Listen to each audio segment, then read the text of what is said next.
notre regard sur les causes économiques, politiques et sociologiques. Donc l'idée dans cette conférence, c'était pas d'abord de voir comment on peut combattre l'écologie, mais pourquoi il y a des gens qui maintenant votent de plus en plus ou s'approchent de plus en plus de l'extrême droite. Ce qui n'empêche pas bien sûr de parler de comment on peut les combattre, évidemment. Voilà. Donc pourquoi l'extrême droite l'investissement politique? Comment peut-elle avoir un tel score aux élections par rapport aux alternatives proposées?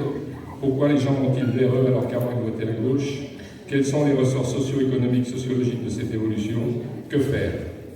Avec la première intervenante sera Christelle Lagier, maîtresse de conférences en sciences politiques, chercheuse à Avignon. Ludivine Montigny, historienne et universitaire française.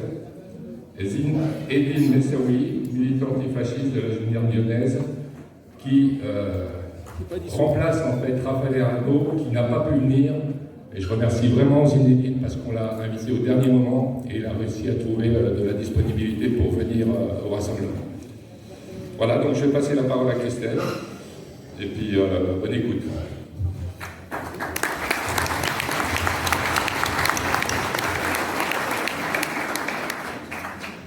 Alors bonjour à toutes, bonjour à tous. Merci beaucoup aux citoyens résistants de m'accueillir ici, de m'avoir sollicité pour intervenir.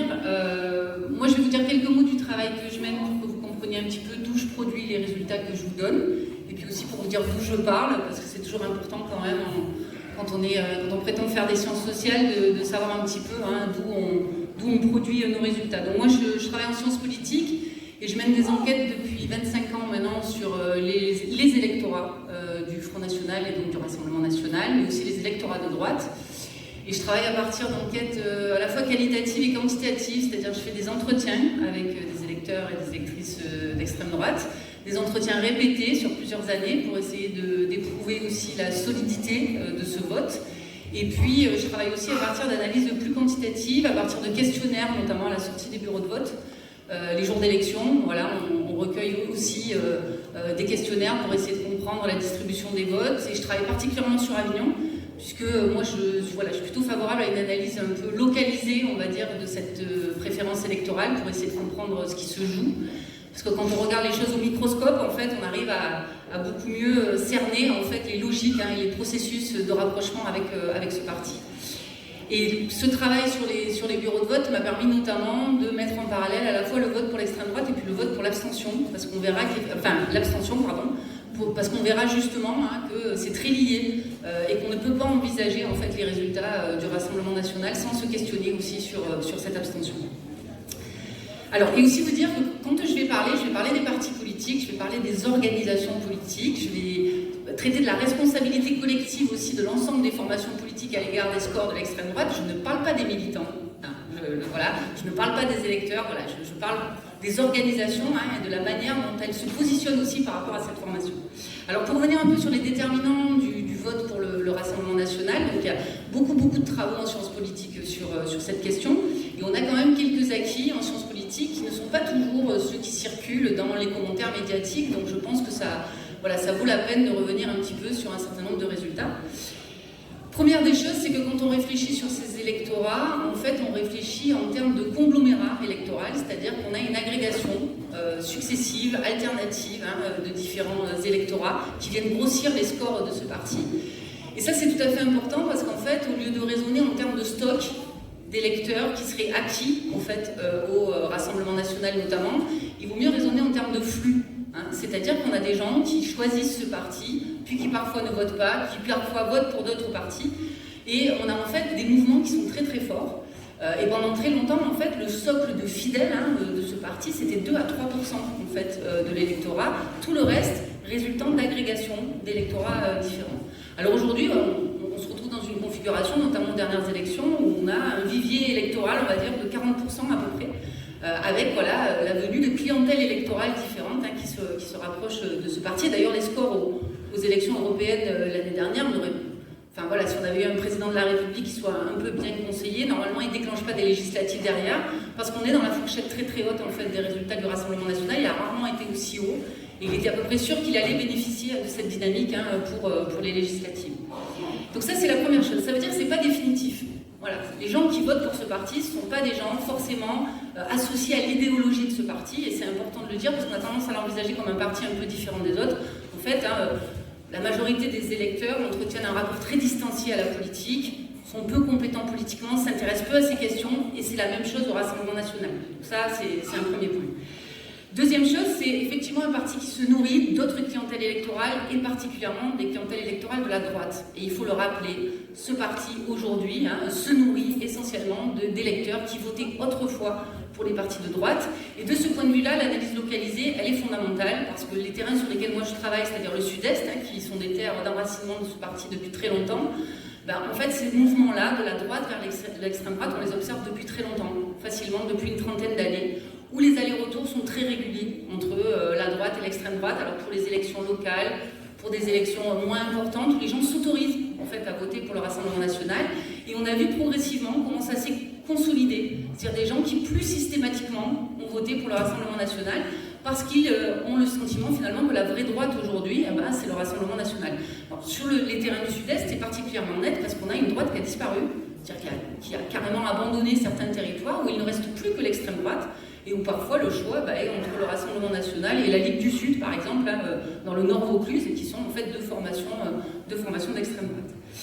Et puis, le Rassemblement national se nourrit d'une abstention très forte. Et ça, quand même, il faut l'envisager de manière très sérieuse. C'est qu'on a tendance à traduire les scores de ce parti en termes de croissance inexorable. Si vous écoutez les commentaires médiatiques les soirs des élections, on vous dit toujours la croissance inexorable du Rassemblement national, le premier parti de France, le premier parti des ouvriers.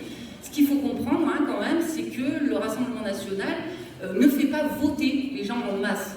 Il va chercher des électeurs qui votaient autrefois pour d'autres partis, donc il mobilise d'abord des votants, c'est-à-dire qu'il ne réduit pas l'abstention, et elle a plutôt eu tendance à augmenter dans la période où lui a augmenté ses scores aussi. Donc, autre idée reçue sur le Rassemblement national ou les extrêmes droites, c'est cette idée qu'il a tiré les catégories populaires, c'est-à-dire notamment les catégories les plus défavorisées.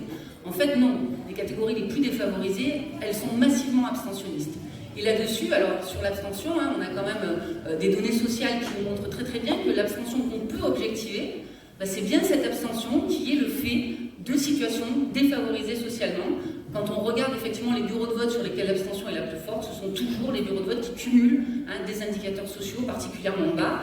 Et c'est pas là que le Rassemblement national réalise ses forts scores. Ou s'il les réalise, c'est parce que l'abstention est très forte et que comme on vous donne toujours les résultats en pourcentage des suffrages exprimés les soirs des élections, c'est-à-dire qu'on évacue l'abstention et du coup on ne regarde que les gens qui auront voté, forcément ils tirent bénéfice aussi d'une abstention très forte quand il y a une toute petite mobilisation un petit peu supérieure aux autres partis. Et effectivement c'est le cas, le Rassemblement national mobilise plus que les autres partis depuis maintenant quelques années.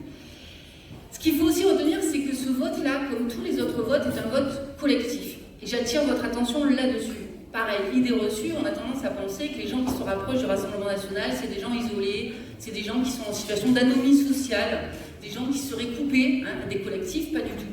En fait, c'est un vote des sociabilités partagées, comme tous les autres votes. Le citoyen ne se décide pas tout seul dans les isoloirs, il ne se décide même pas tout seul à aller voter.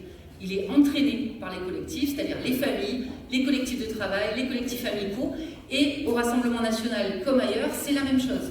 Or, on a des territoires sur lesquels ce parti s'est considérablement implanté, développant des sociabilités très fortes, et voilà un sentiment finalement d'unanimité raciste, parce que c'est un peu de ça qu'on va discuter aussi, c'est-à-dire cette impression que tout le monde finalement partage des idées racistes et que finalement c'est pas si grave de voter pour ce parti, et puis que si on votait pour la droite avant, on peut aujourd'hui voter pour ce parti-là. Donc c'est aussi de cette manière en fait que ce vote se diffuse et qu'il a tendance aussi dans certains territoires à s'implanter de manière très très forte. C'est pour ça que l'analyse localisée, elle est très intéressante, parce qu'elle permet d'aller travailler ces collectifs. Vous avez peut-être, vous avez sûrement entendu parler de l'ouvrage de Félicien Faury qui est sorti l'année dernière, des électeurs ordinaires.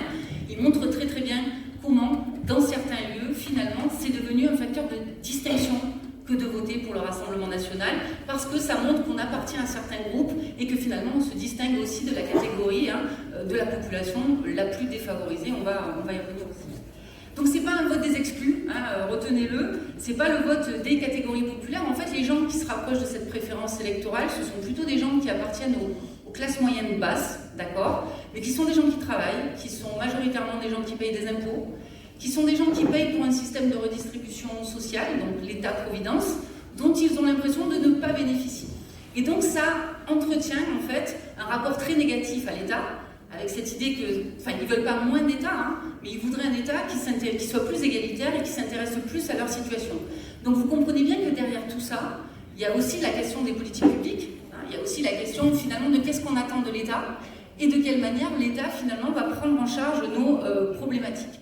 Donc ça cultive en fait un détournement du public, et ça c'est très très fort hein, dans ces catégories, qui vont se distinguer en fait en allant chercher un certain nombre de services aussi dans le privé, que ce soit du point de vue de l'école par exemple, on voit qu'elle se détourne de l'école publique avec cette idée finalement que l'école publique c'est pour les pauvres, et les pauvres dans l'esprit effectivement d'une partie de ces électeurs, ce sont les immigrés, et donc on ne va pas mélanger nos enfants avec une partie de ces personnes-là, et du coup on va se tourner vers les services privés. Donc on a aussi voilà, un détournement par rapport au public qui se joue aussi dans ce vote-là. Qu'est-ce qu'on sait également, c'est que la variable du diplôme reste quand même la variable qui préserve le mieux en fait de ce vote. Hein. C'est un rapport de 1 à 3, la probabilité de voter pour ce parti, hein, selon qu'on ait effectivement un diplôme supérieur au bac ou qu'on ne l'ait pas. Donc on se retrouve effectivement avec la seule variable qui tient encore un petit peu, hein, c'est celle du diplôme, parce que toutes les autres ont lâché. Il a quand même gagné des électeurs dans l'ensemble des catégories socio-professionnelles. Il en a gagné chez les femmes, hein, puisqu'aujourd'hui, à égalité, les hommes et les femmes votent pour ce parti. Par contre, la variable du diplôme résiste encore un peu. Alors, elle résiste, mais il a quand même aussi gagné des voix dans les catégories des cadres et des diplômés du supérieur, ce qui, à mon avis, est une inquiétude à avoir. Hein. C'est-à-dire qu'au-delà des votes réalisés par ce parti, ce qui est préoccupant aujourd'hui, c'est qu'effectivement, il a des catégories plus diplômées, mieux positionnées dans l'espace social qui se reportent sur lui.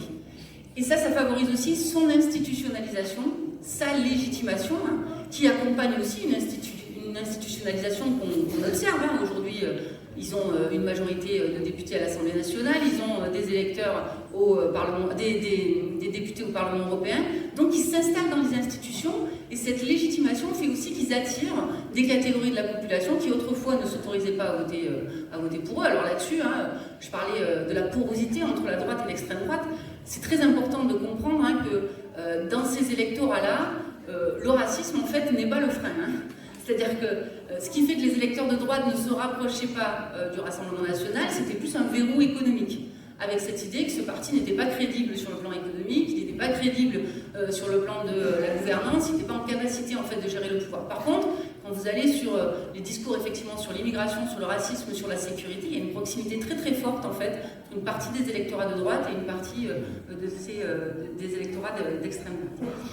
Une fois qu'on a dit cela, et qu'on a bien regardé en fait qui étaient les gens qui votaient pour ce parti, moi, la proposition que je fais, et on est une majorité de chercheurs en sciences politiques à la faire, c'est que peut-être il faut arrêter de regarder sous le lampadaire, hein, c'est-à-dire de regarder cet électorat et d'essayer de comprendre qui sont les gens qui votent pour ce parti, pour essayer de regarder un peu autour, c'est-à-dire qu'est-ce qui se passe finalement dans notre société qui explique aussi hein, que ce parti et l'audience qu'il a notamment sur le plan électoral.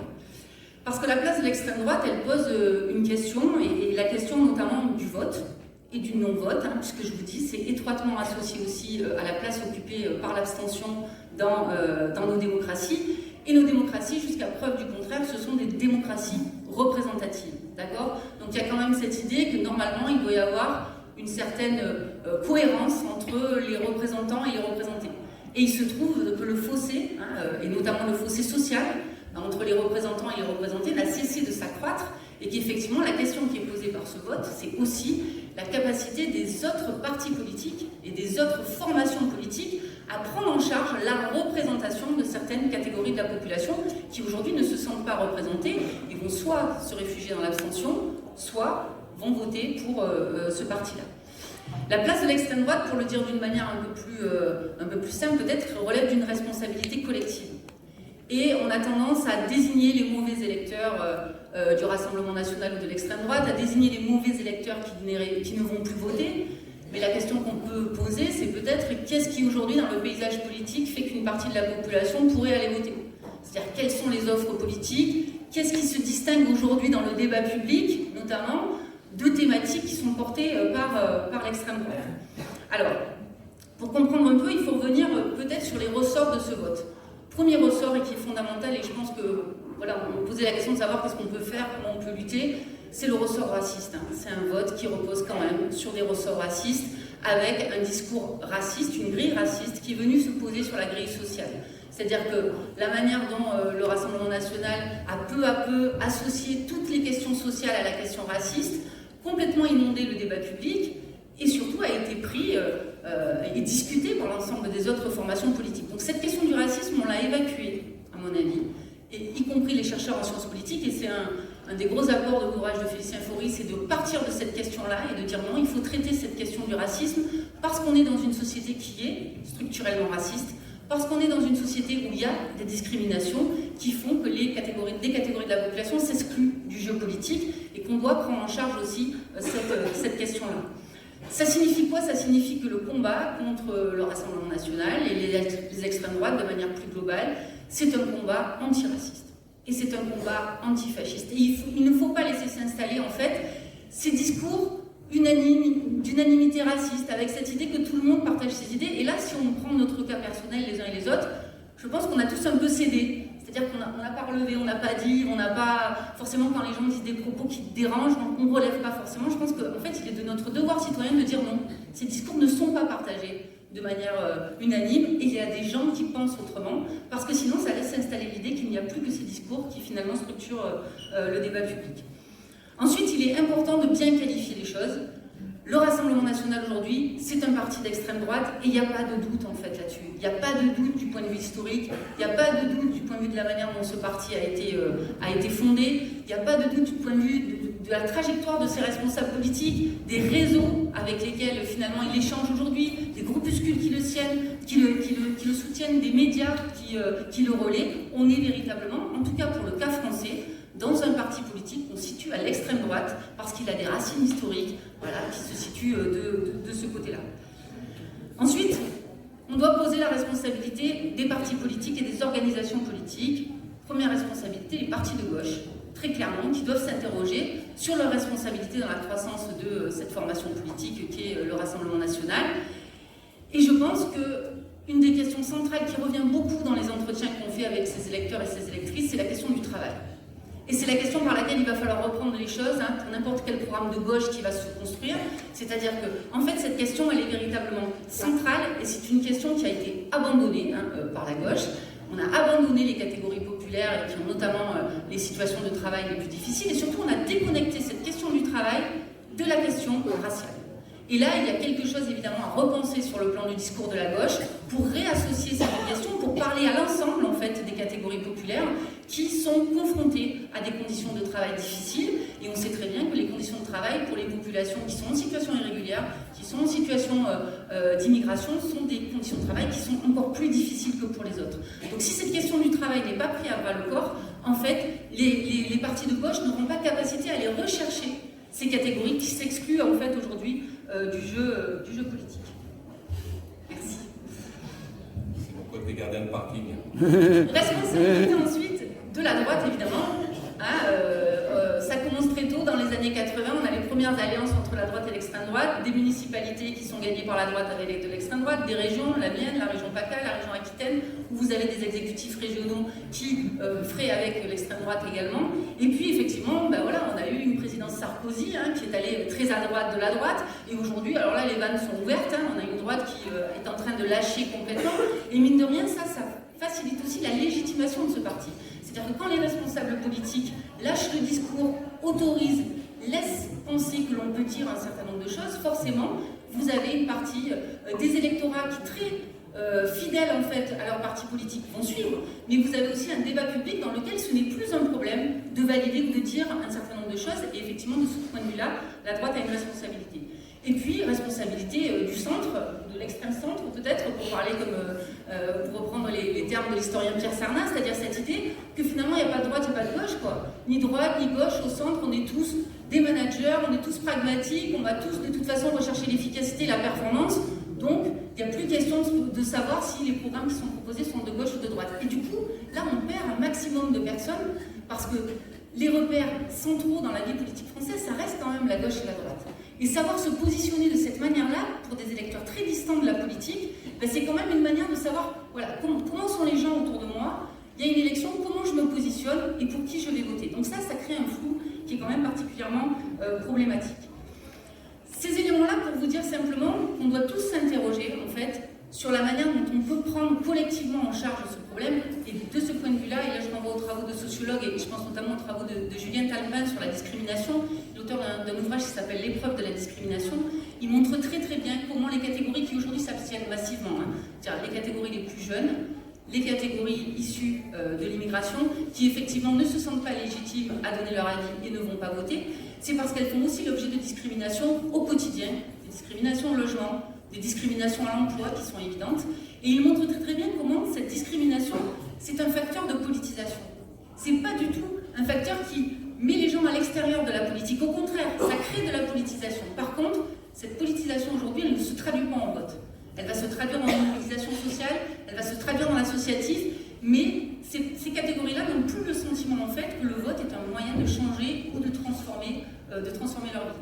Donc là, il y a quelque chose à faire de ce point de vue-là, et ça pose la question en fait de l'orientation de nos politiques publiques de manière générale. C'est-à-dire qu'on a quand même, voilà, depuis une trentaine d'années aujourd'hui, une quarantaine d'années, des politiques néolibérales qui vont toutes dans le même sens et qui ont tendance à appauvrir les pauvres, d'accord, et à ne pas prendre en charge une partie de cette pauvreté. Et on va même encore plus loin puisqu'on criminalise la pauvreté, d'accord. Donc, quand vous avez des électeurs du Rassemblement national qui vous disent mais les pauvres, voilà, les Arabes, les pauvres qui traînent, qui ne travaillent pas, etc., et qui sont là et qui profitent des aides, en fait, on a aussi des politiques sociales qui accompagnent ce discours-là. Ils ne fantasment pas cette pauvreté, elle est à côté d'eux, ils la voient. Mais cette pauvreté, elle est accentuée par des politiques sociales qui ne prennent plus en charge la pauvreté, par un État-providence qui petit à petit se désennuage, et on le voit, les dégâts que ça produit, à la fois sur des secteurs publics comme l'école, par exemple, où on voit très très bien qu'il y a un appauvrissement en fait, des écoles publiques, un enrichissement des établissements privés, et on a une concurrence complètement déloyale qui se met en place avec des populations qui ne vivent plus ensemble, c'est-à-dire des ghettos de blancs dans lesquels on met les enfants et on les protège, et puis des écoles publiques dans lesquelles finalement on fabrique de l'échec, parce qu'il n'y a pas en fait de politique publique qui se met en place pour gérer ce type de préoccupations qui sont des préoccupations quotidiennes en fait pour les citoyens. Voilà, donc c'était un petit peu pour essayer de déporter le regard, pour essayer de réfléchir comment collectivement on peut... Ça pose la question de l'offre politique. En fait, les partis politiques aujourd'hui sont responsables de la place... L'extrême droite a la place qu'on lui laisse en fait aujourd'hui. Elle a la place que les autres organisations politiques ont décidé de lui laisser, et c'est un parti aubaine en fait pour une partie de ces responsables politiques qui font carrière, mais aussi des lecteurs qui y trouvent un refuge parce qu'il n'y a pas une offre alternative en fait dans le champ politique. Voilà, je m'arrête là.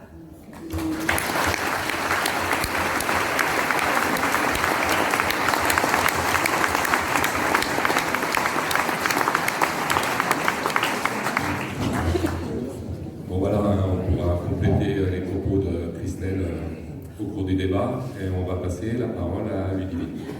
Merci beaucoup. Bonjour à tous.